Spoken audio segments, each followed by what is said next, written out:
In the vast expanse of space, countless stars twinkled like diamonds on black velvet. Among these stars, a massive fleet of sleek, silver ships moved with purpose.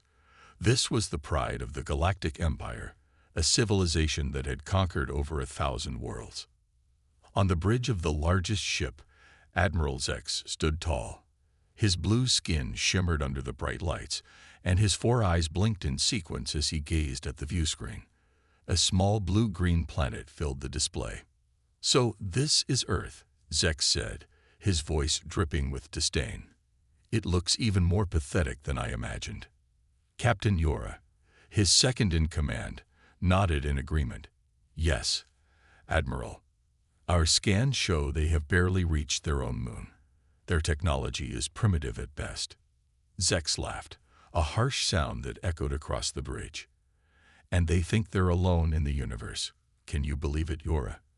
A species so blind to the glory of the stars." The bridge crew joined in the laughter, their various appendages shaking with mirth. To them, Earth was nothing more than a joke, a backward planet ripe for the taking. Zex turned to his communications officer. "Send a message to the Emperor. Tell him we found the perfect planet for our new resort world. The humans won't know what hit them." As the message was sent, Zex couldn't help but feel a sense of excitement. Conquering Earth would be easy, barely worth mentioning in the Empire's long history of victories. But it would be fun, like squashing an insect under his boot. Meanwhile, on the planet below, life continued as normal.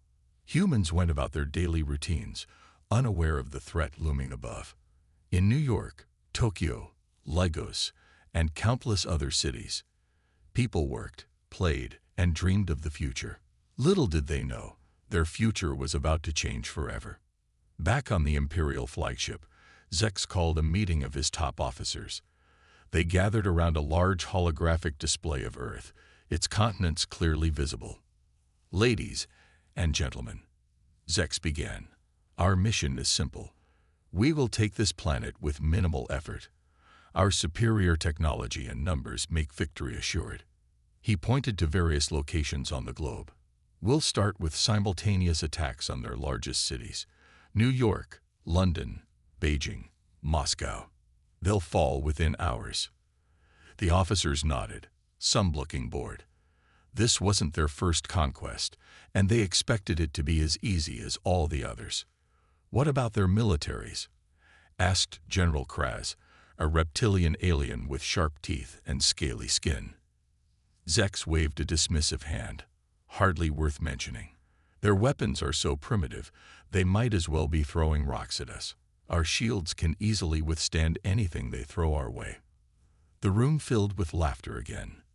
The idea of Earth's militaries posing any threat was hilarious to them. "And their governments?" inquired another officer.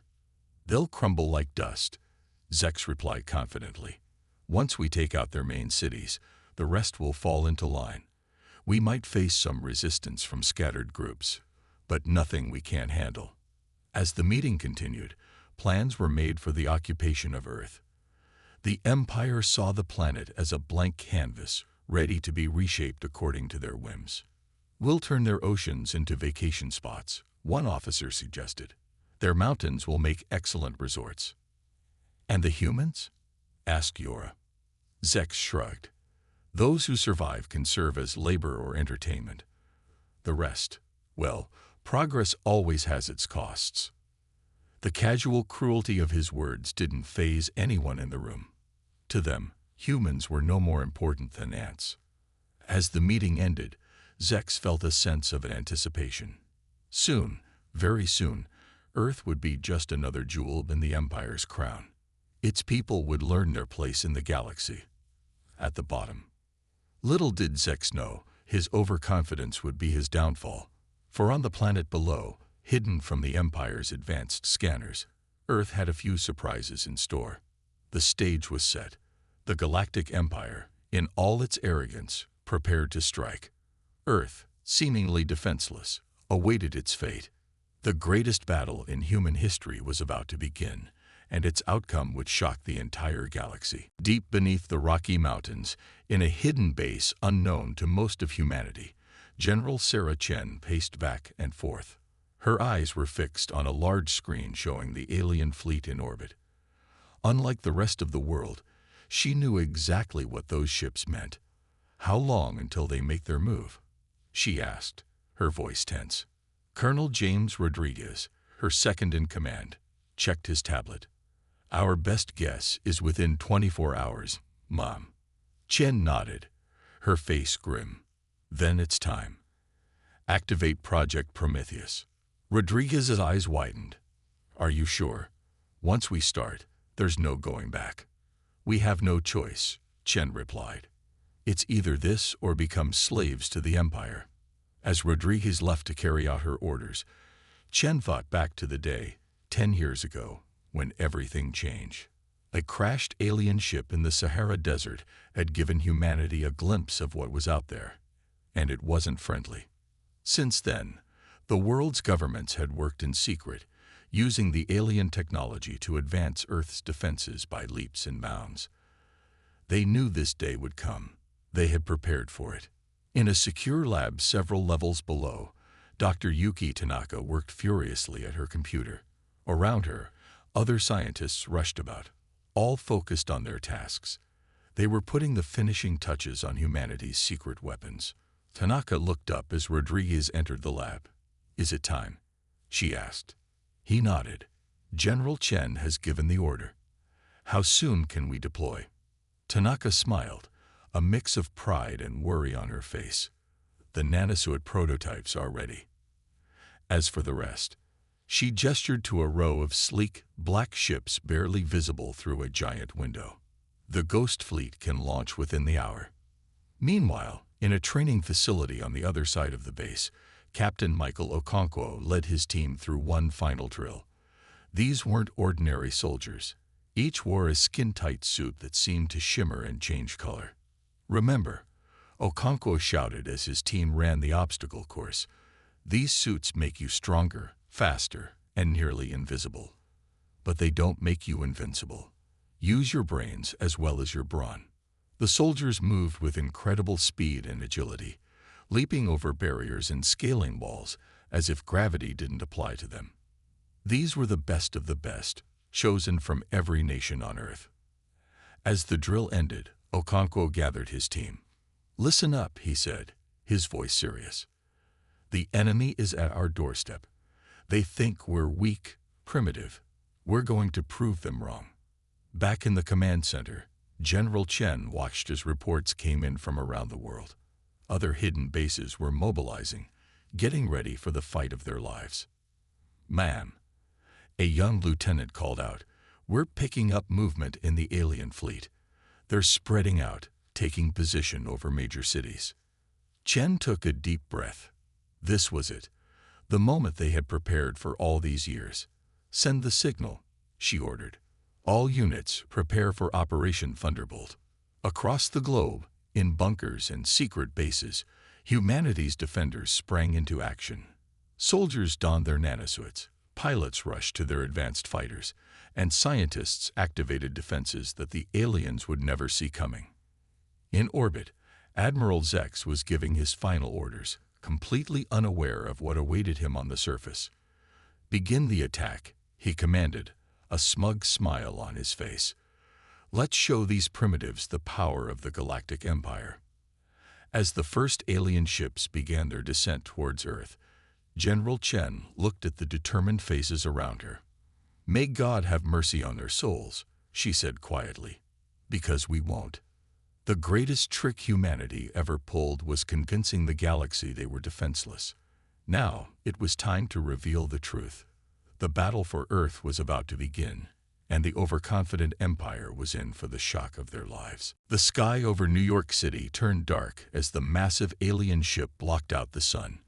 People in the streets stopped and stared, mouths open in shock. Some screamed, others took out their phones to record the unbelievable sight. Admiral Zex smiled as he watched the chaos on the view screen. "Look at them scatter like insects," he said to Captain Yora. "This will be even easier than we thought." Suddenly, a beam of intense light shot from the ship, striking the Empire State Building. The iconic structure crumbled like it was made of sand. Panic erupted in the streets as people ran for their lives.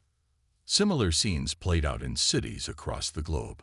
London, Tokyo, Moscow, all faced the wrath of the Galactic Empire. The aliens' weapons were unlike anything Earth had ever seen. Or so they thought. In the hidden command center, General Chen watched the attacks unfold on multiple screens. Her face was calm, but her eyes burned with determination. "Now," she said quietly into her calm.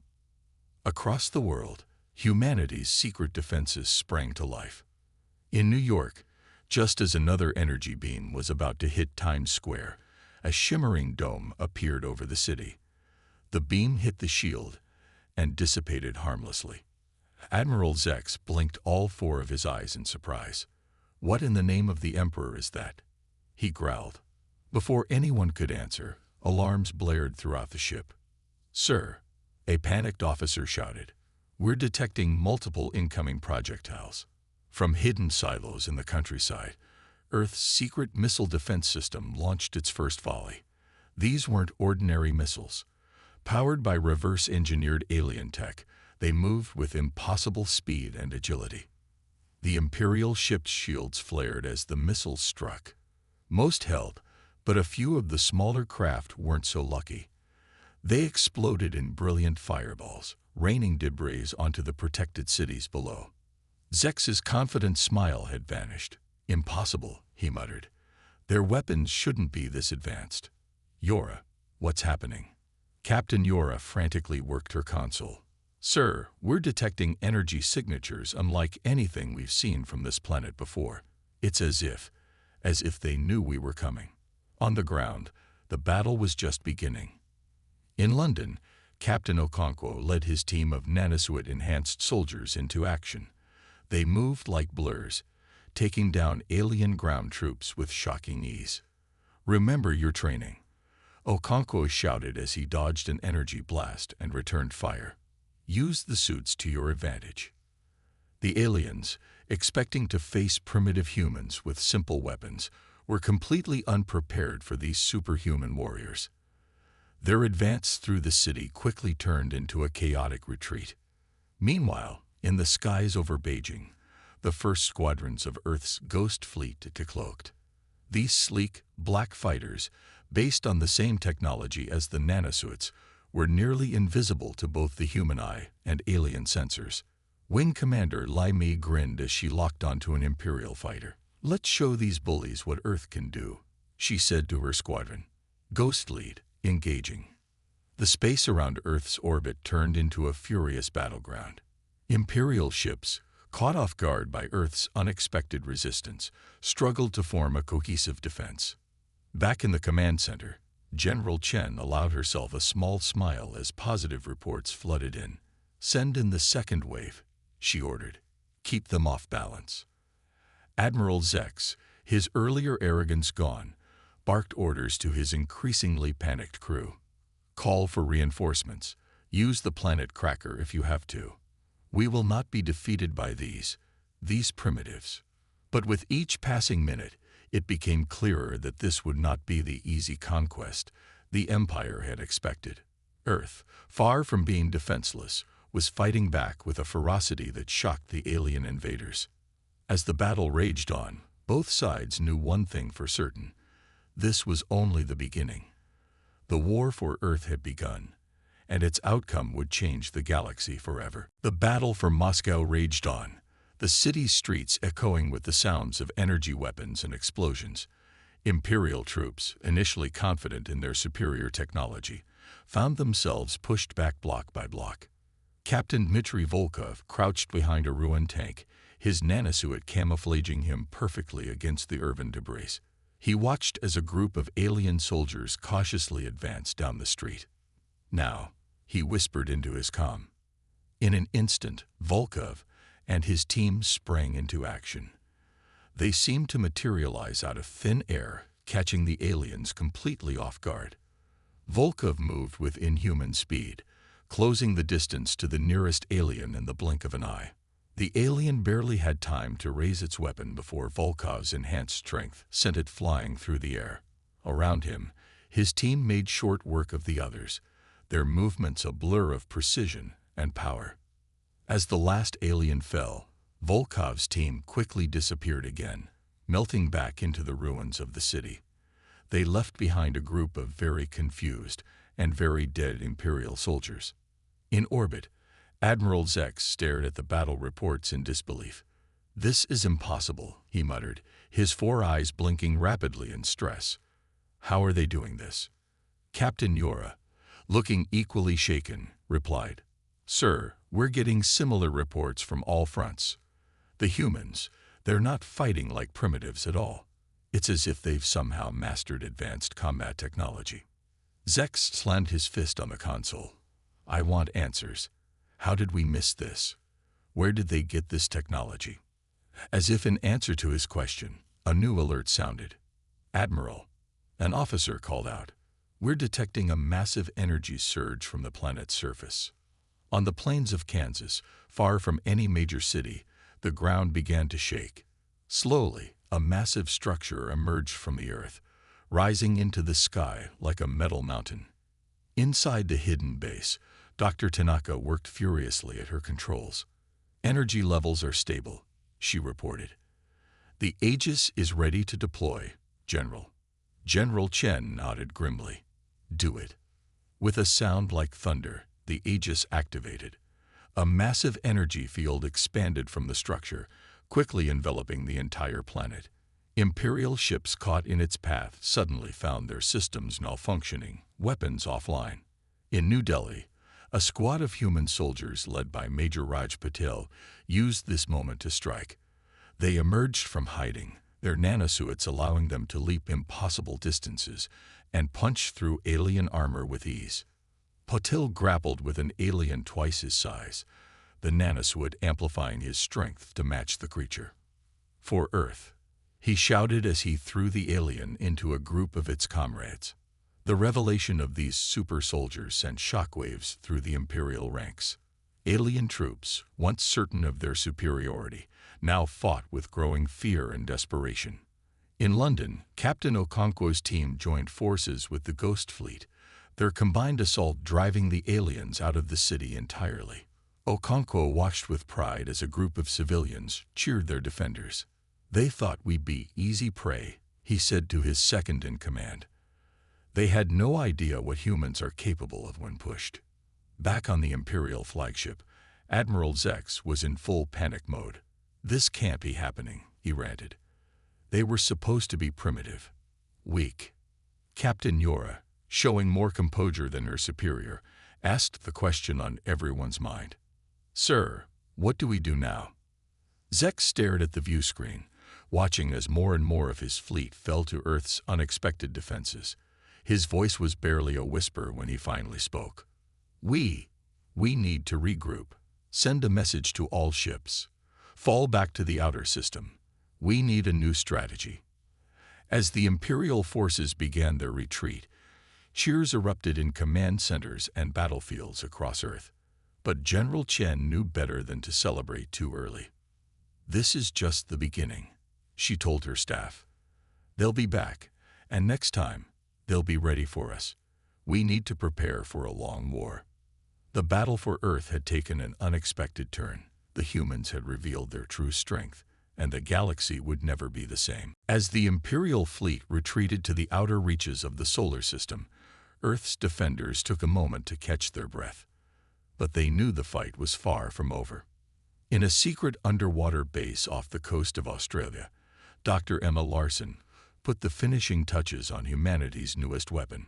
She stepped back, admiring the sleek, dolphin-like shape of the submersible craft. "The Leviathan is ready," she announced to the team of engineers and soldiers around her. "Time to show those aliens we can fight in any environment." Meanwhile, in orbit, Wing Commander Lai Mai led a squadron of Ghost Fleet fighters on a daring mission. Their target, a damaged Imperial cruiser limping away from Earth. "Remember," Lai Mai said to her pilots, "we're not just here to destroy. We need to capture their tech intact. Use the gravity nets."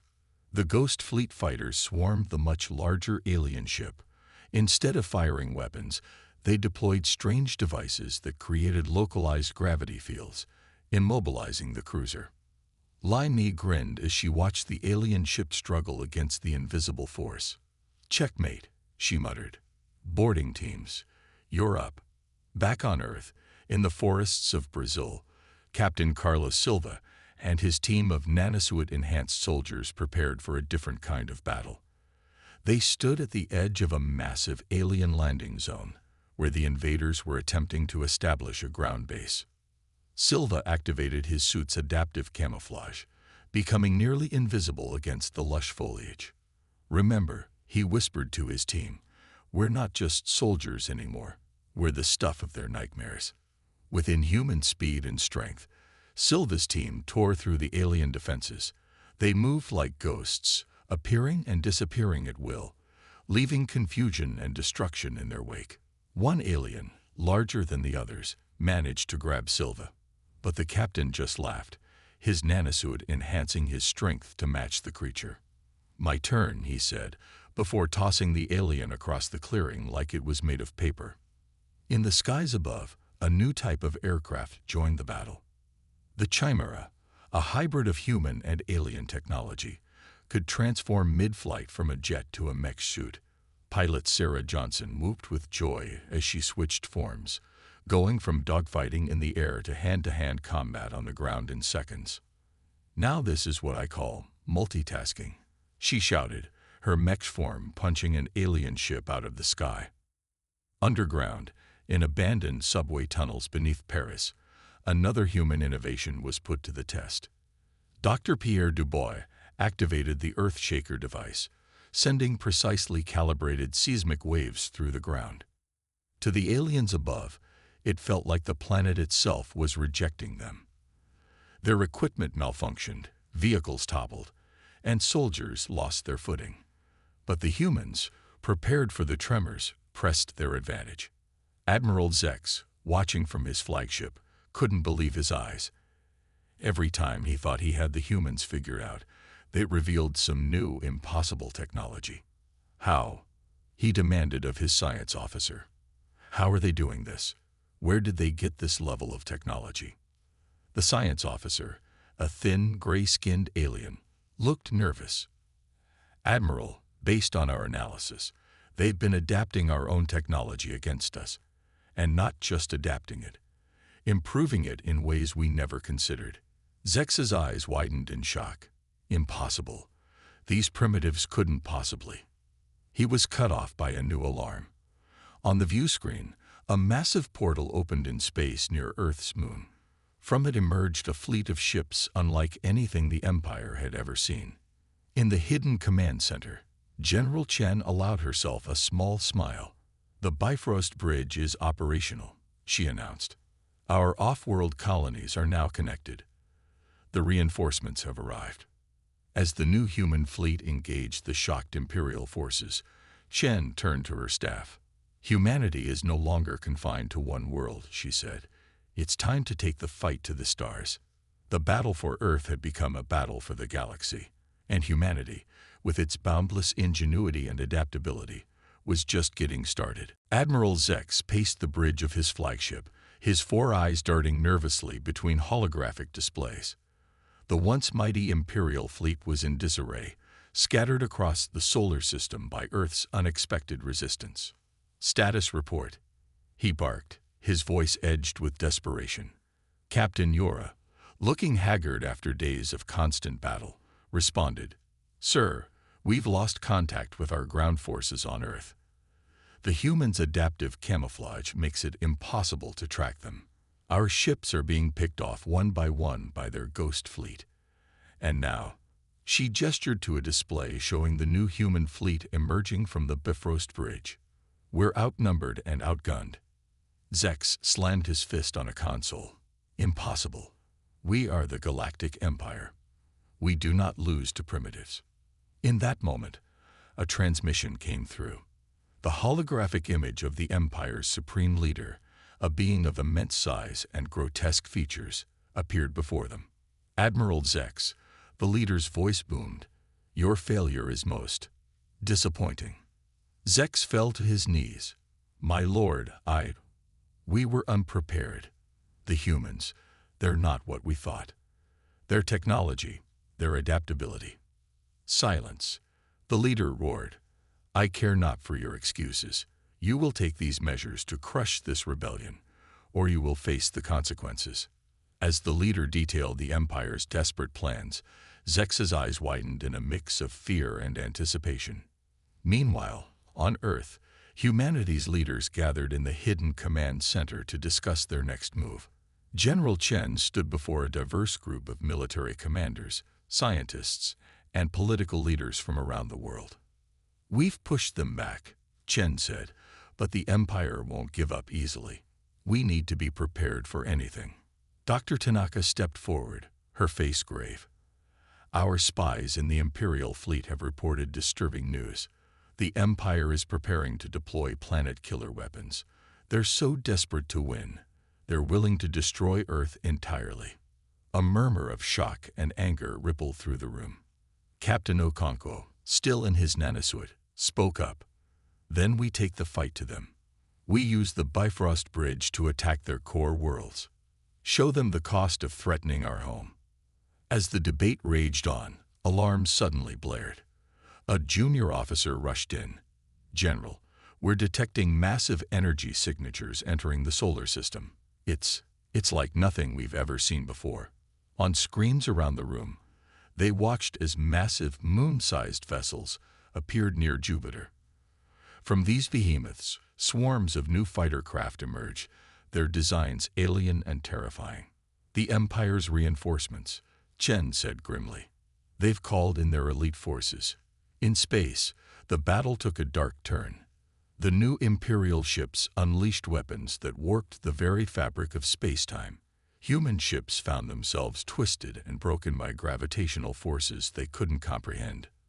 Wing Commander Li Mi's voice crackled over the comms, panic evident even through the static. Command, we can't hold them. These weapons, they're tearing us apart. On Earth's surface, things were just as dire. The Empire had deployed new ground troops, massive, hulking creatures in armor that seemed to absorb energy weapons. They tore through human defenses with terrifying ease.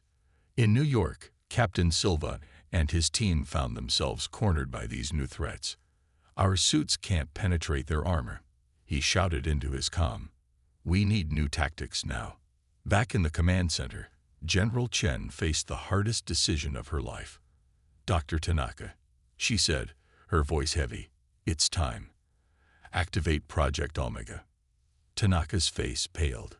General, are you sure? We don't know if we can control it.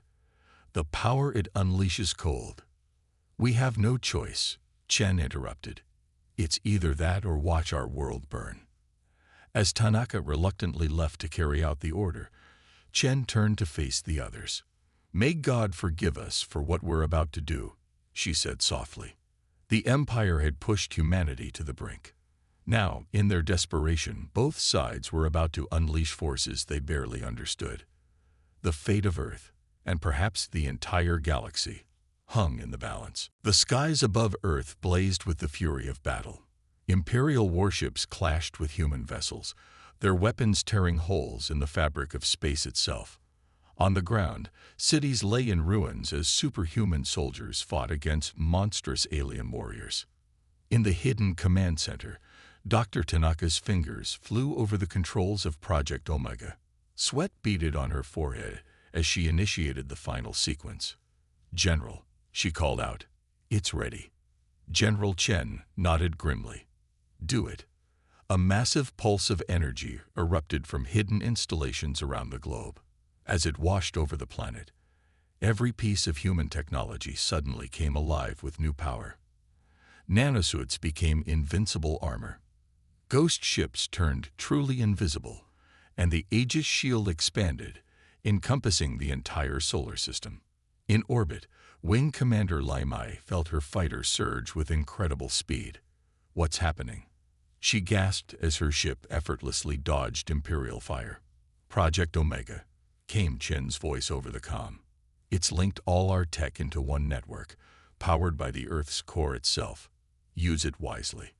The tide of battle shifted dramatically. Human forces, now supercharged, tore through the Imperial fleet.